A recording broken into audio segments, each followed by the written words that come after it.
अस्सलामुअलैकुम प्यारे बच्चों, कैसे हो? उम्मीद करती हूँ खैरियत से होगे। Chapter number 8 the lumbar room हमने स्टोरी रीड कर ली, क्वेश्चन आंसर्स भी कर लिए, वर्ड मीनिंग्स भी कर लिए। अब बारी आती है रेफरेंस टू कॉन्टेक्स्ट की तरफ जाने की। लेकिन उससे भी पहले हम यहाँ पर जो एक डिफ़िकल्ट क्वेश्चन दिया गया है उसको पहले डिस्कस कर लेते हैं और उसके बाद फिर हम यहाँ पर दो रेफरेंस टू कॉन्टेक्स्ट दिए गए हैं उसको डिटेल से डिस्कस करेंगे। तो बच्चों वीडियो एंड तक देखिएगा और कहीं पर कोई बात समझ में ना आए तो फॉरवर्ड रिवाइंड कर लीजिएगा। और अगर आपको मेरी स्पीड ज़्यादा लगे तो अपनी प्लेबैक स्पीड को आप स्लो कर सकते हैं, ठीक है। वैसे मैं कोशिश करूँगी कि अपनी स्पीड को स्लो कर लूँ। तो यहाँ पर हमसे कह रहे हैं पार्ट एच के अंदर Nicholas is involved in a number of incidents and conversations. Actually this story revolves around Nicholas, ठीक है।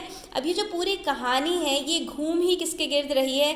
निकोलस के गिर्द, ठीक है। इसके अंदर बहुत सारे कैरेक्टरिस्टिक्स और उसके बहुत सारे एट्रीब्यूट्स को डिस्कस किया गया है, बहुत सारे इवेंट्स के अंदर वो इन्वॉल्व है। तो यहाँ पर आपसे जो सवाल है वो ये पूछा जा रहा है give examples to show the following. अब इन इंसिडेंट्स को सामने रखते हुए जो स्टोरी के अंदर बयान किए गए हैं आप उसके बारे में चार चीज़ों को डिस्क्राइब करें। एक उसकी इंटेलिजेंस को कि वो बहुत ही उसका आईक्यू लेवल अच्छा है, वो इंटेलिजेंट बच्चा है, ठीक है। पहली चीज़ हमें ये डिस्कस करनी है। उसके बाद उसकी क्रिएटिविटी, ठीक है। बच्चों के अंदर क्रिएटिविटी होती है, नई नई चीज़ों को क्रिएट करना, इनोवेटिव जहन होता है।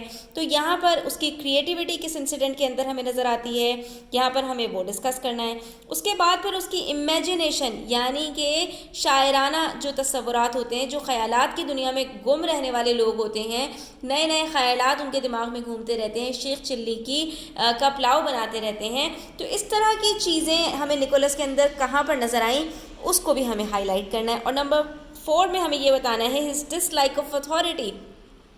अब यहाँ पर अक्सर जो बागी बच्चे होते हैं जिनके अंदर बगावत होती है, बगावत का मतलब ये होता है कि उनसे जिस बात के लिए कहा जाए कि आपने ये नहीं करना उनको वही करना होता है, और जिस बात के लिए कहा जाए कि आपने ये करना है तो उनको ये होता है कि हमें ये काम नहीं करना। तो जिन बच्चों के अंदर ये आदत होती है उनको अथॉरिटी डिसलाइक वो करते हैं, वो अथॉरिटी को नापसंद करते हैं, यानी कि कोई उनके ऊपर हुक्म चलाए उनको ये बात पसंद नहीं आती। तो निकोलस ने कहाँ पर अथॉरिटी को डिसलाइक किया है हमें यहाँ पर उसको भी पता लगाना है। तो स्टार्ट करते हैं पार्ट 1 से जिसमें हमें उसकी इंटेलिजेंस को देखना है। तो यहाँ पेज नंबर 97 के ऊपर स्टूडेंट्स जो सेकंड पैराग्राफ है उसके अंदर आपको कुछ चीज़ें ऐसे मिलेंगी जो उसकी इंटेलिजेंस की तरफ इशारा करती हैं। Nicholas made 1 or 2 trips into the front garden, wriggling his way towards one or other of the 2 doors, but never able for a moment to evade the aunt's watchful eye. As a matter of fact, he had no intention of trying to get into the gooseberry garden. तो वो basically क्या करने की कोशिश कर रहा था, वो उनको बहकाने की कोशिश कर रहा था यहाँ पर कि जैसे वो कोशिश कर रहा हो गूसबेरी गार्डन के अंदर जाने की, लेकिन हकीकत में उसकी कोई इंटेंशन ऐसी थी ही नहीं। But it was extremely convenient for him that his aunt should believe that he had. लेकिन यहाँ पर उसने अपने एक्शंस के थ्रू अपने दिमाग को इस्तेमाल करते हुए इस तरह से अटेम्प्ट करने की कोशिश की, 2-3 दफ़ा गूसबेरी गार्डन के अंदर जाने की कोशिश की ताकि उसकी आंट को ये लगने लगे कि वो जैसे गूसबेरी गार्डन के अंदर जाने की कोशिश कर रहा है, ठीक है। हालांकि उनकी आंटी के पास बहुत सारा काम था लेकिन उन्होंने 1-2 घंटे अपने इसी काम में लगा दिए कि कहीं वो गूसबेरी गार्डन के अंदर चला न जाए। It was a believe that would keep her on self imposed sentry duty for the greater part of the afternoon. उन्होंने इस चक्कर में अपना बहुत सारा टाइम भी जो है वो ज़ाया किया। Having thoroughly confirmed and fortified her suspicions, Nicholas slipped back into the house and rapidly put into execution a plan of action that had long germinated in his brain. तो वो जो खिचड़ी उसके दिमाग में बहुत अरसे से पक रही थी लंबर रूम को विज़िट करने की, यहाँ पर जब उसने इस बात का यकीन कर लिया कि मिस जो है वो यहीं पर रहेंगी और वो इस चक्कर में रहेंगी कि कहीं मैं गूसबेरी गार्डन के अंदर एंटर ना हो जाऊं, जब उनको ये यकीन दहानी करा दी कि मैं जो है यहाँ दाखिल होना चाहता हूँ, तो उसके बाद फिर आसानी के साथ वहाँ से स्लिप यानी वहाँ से पीछे खिसका और चला गया अपने एक बड़े मकसद को हासिल करने के लिए, अपने बड़े प्लान को एग्जीक्यूट करने के लिए। तो यहाँ पर हम बेसिकली ये पूरा पैराग्राफ नहीं लिखेंगे स्टूडेंट्स, बस हम यहाँ पर ये लिख देंगे seeing through his aunt's attempt to make her feel like he is missing out, ठीक है। और फिर उसकी क्रिएटिविटी के अंदर भी हम इस चीज़ को यहाँ पर हाईलाइट करेंगे कि coming up with a plan to distract his aunt, उसने एक पूरा प्लान तैयार किया कि किस तरह से मैं आंटी को डिस्ट्रैक्ट कर सकता हूँ, कि मेरा मकसद कुछ और है लेकिन उनको लगे कि मैं कुछ और अच्छा करना चाहता हूँ, ठीक है। और इसके अलावा उसकी क्रिएटिविटी हमें कहाँ नजर आएगी, creating a story out of the pictures on the tapestry. जब वो जो है वो लंबर रूम के अंदर दाखिल हुआ था और उसने एक टेपेस्ट्री देखी थी वहाँ पर एक, तो उसके ऊपर पिक्चर्स के ऊपर उसने पूरी एक कहानी भी बना ली थी। तो इसको क्या कहते हैं, क्रिएटिविटी कहते हैं, कंपोज कर ली थी उसने कहानी। और उसकी इमेजिनेशन तो हमें पूरी नजर आई लंबर रूम के अंदर। तो यहाँ पर हम ये बता देंगे कि putting a frog in his bread and milk, जो हमें कहानी के स्टार्ट में नजर आया था, और दूसरा जो लंबर रूम के अंदर imagining events on the tapestry, वो जो कहानियाँ बना रहा था, ख्यालात में गुम हो गया था, तो वहाँ पर हमें पूरी इमेजिनेशन नजर आती है। और इसके अलावा भी उसने जो डिफरेंट डिफरेंट पिक्चर्स देखी, बुक्स देखी, और वहाँ पर बर्ड्स की जो है पिक्चर्स देखी, तो उससे भी वो डिफरेंट डिफरेंट कहानियाँ तख्लीक कर रहा था। तो ये सारी उसकी इमेजिनेशन और क्रिएटिविटी की तरफ इशारा करती हैं।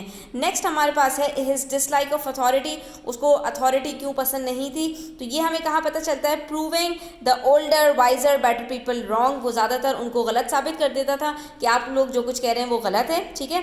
और उसके अंदर जो है वो थोड़ा सा ऑब्स्टिनेसी थी, उसके अंदर जिदपना वगैरह था। और दूसरी बात हमें एक और इवेंट मिलता है, telling his aunt that Bobby had told her twice about his boots, ठीक है। और उसने वहाँ पर भी यहाँ पर कहने की कोशिश की, आंटी को ये जताने की कोशिश कर रहा था कि मुझे यहाँ पे ज़्यादा मज़ा आएगा, और आप जो मुझे सज़ा देने के लिए इन लोगों को भेज रही है ना, तो ये लोग तो इन्जॉय भी नहीं करेंगे। Bobby won't enjoy himself much and he won't race much either, said Nicholas with a grim chuckle, ठीक है। उसके चेहरे पर खुशी के आसार थे। और his boots are hurting him, they are too tight, why didn't he tell me when they are hurting him, ठीक है। तो उसने क्या कहा, he told you twice but you weren't listening, you often, इतनी ही बात नहीं कही उसने कि उसने 2 दफ़ा आपको बताया और आपने सुना नहीं, बल्कि आगे उसने मज़ीद बदतमीज़ी की कि you often don't listen when we tell you important things, और आप अक्सर ही हमारी बात को नज़रअंदाज कर देती हैं जब हम आपसे कोई जो है वो ज़रूरी बात करना चाहते हैं। तो यहाँ पर उसने एक बड़े को के साथ मतलब नाशाइस्ता अल्फाज इस्तेमाल किए जो कि नामुनासिब थे, और उसने उनको गलत साबित करने की कोशिश की कि आपकी बात की कोई इंपॉर्टेंस नहीं है, क्योंकि जब हम आपसे कोई बात कहते हैं तो आप हमारी बात पर तवज्जो नहीं देती, ठीक है बच्चों। तो यहाँ पर हमने उसकी इंटेलिजेंस, क्रिएटिविटी, इमेजिनेशन और डिसलाइक ऑफ अथॉरिटी को डिस्कस कर लिया डिटेल से। अब आ जाइए रेफरेंस टू कॉन्टेक्स्ट की तरफ, बहुत आसान है। The dramatic part of the incident was there really was a frog in Nicholas basin of bread and milk, ठीक है। यहाँ पर एक स्टेटमेंट हमें दी हुई है और इससे मुतालिक 4 क्वेश्चन हैं। पहली बात, when did the incident take place, तो ये इंसिडेंट कब हुआ था, it took place in the morning at the breakfast table, ठीक है, जब नाश्ते की टेबल पर ही ये सब कुछ तमाशा हुआ था। What were the other parts to the incident, और इंसिडेंट के और क्या क्या चीज़ें वहाँ पर हुई थी इसके साथ साथ तो हम यहाँ पे डिटेल से बता देंगे कि वहाँ क्या क्या हुआ था। Nicholas had refuse to eat his bread and milk on the seemingly frivolous ground, पूरा हमने टेक्स्ट वहीं से उठा लिया है, ठीक है। That there was a frog in it, his aunt had told him that he was not to talk nonsense, he continued to describe the colour and markings of the alleged frog, ठीक है। वो अपनी बात पर अड़ा रहा। Aunty ने कहा फजूल बातें मत करो, अपना नाश्ता करो चुपचाप। उसने सच्ची मुच्ची का एक फ्रॉग निकाल कर दिखा दिया कि मेरे उसमें तो फ्रॉग था, इसलिए मैंने अपना नाश्ता ले जाकर बेसिन में फेंक दिया। तो फिर नेक्स्ट क्वेश्चन है, what was the result of the incident, वही जो उनके घर में एक रवाज था कि जब भी कोई बच्चा बदतमीजी करता था तो बाकी सारे बच्चों को किसी न किसी जगह पर घुमाने लेके जाता था ताकि उस बच्चे को सज़ा मिले, और उस बच्चे से ये हक छीन लिया जाता था कि तुम यहीं पर सज़ा के तौर पे घर में रहोगे और बाकी सब घूम कर आएंगे, मज़े करके आएंगे, ठीक है। तो उसके साथ भी यही हुआ। और did everyone believe that Nicholas was telling the truth, तो सबको ये पता था कि निकोलस झूठ बोल रहा है, नाश्ते में फ्रॉग कैसे आ सकता है। लेकिन हाँ, निकोलस को पता था कि उसमें नाश्ते में असली में फ्रॉग था क्योंकि उसने खुद ही रखा था। तो हम यहाँ पे बता देंगे, Nicholas sin was discussed at great length, then his cousins and his brothers were taking to Jagborough sands but he had to stay back at home as a punishment, ठीक है। और पार्ट 4 के अंदर कि no everyone believe that Nicholas was lying, सबको यही लग रहा था कि निकोलस झूठ बोल रहा है क्योंकि उन्होंने फ्रॉग देखा तो नहीं था ना, ठीक है। Only he himself knew it was true because he had put the frog in the बोल हिमसेल्फ, क्योंकि उसने बोल में खुद ही फ्रॉग को डाला था। और इसी तरह से हमारे पास पार्ट बी के अंदर एक स्टेटमेंट है और उसके भी तीनों क्वेश्चंस बहुत ही सिंपल हैं। ही told you twice but you warrant listening. ये अभी हमने स्टेटमेंट देखी थी, ये किसने कहा था? ये जो है वो निकोलस ने कहा था आर्ट से। और किसके बारे में कहा था? बॉबी के बारे में कहा था कि बॉबी ने आपको 2 मरतबा बताया लेकिन आपने सुना ही नहीं, और उसके आगे उसने कहा था ना कि आप अक्सर हमारी अहम बातें नहीं सुनती। तो यहाँ पर पहली बात हमसे ये पूछ रहे हैं who is speaking and to whom, तो आप कहेंगे कि Nicholas is speaking to his aunt. What according to the speaker had been told twice, तो वो जो स्पीकर हैं उनको स्पीकर के अकॉर्डिंग यानी कि निकोलस के मुताबिक क्या जो है वो बताया गया था लिसनर को। तो जो क्या नाम है जो उनकी आंट थी उनको ये बताया गया था कि Bobby's boots were hurting him because they were too tight, उनको ये बात बताई गई थी। ठीक है, तो he told you twice but you weren't listening, तो क्या बात थी जो उनको बताई गई थी कि उसके बूट्स जो है बहुत टाइट हैं, उसको दर्द हो रहा है उसमें। And what did the listener do immediately after hearing this statement, और लिसनर ने ये स्टेटमेंट सुनने के फ़ौरन बाद क्या किया था? तो उन्होंने सब्जेक्ट को चेंज कर दिया था, बात को बदल दिया था। She changed the topic. तो आप ये तीनों आंसर्स का यहाँ पर स्क्रीनशॉट लेकर और अपने पास नोट डाउन कर लीजिए। Nicholas is speaking to his aunt and according to him aunt had been told twice that Bobby's boots were hurting him because they were too tight.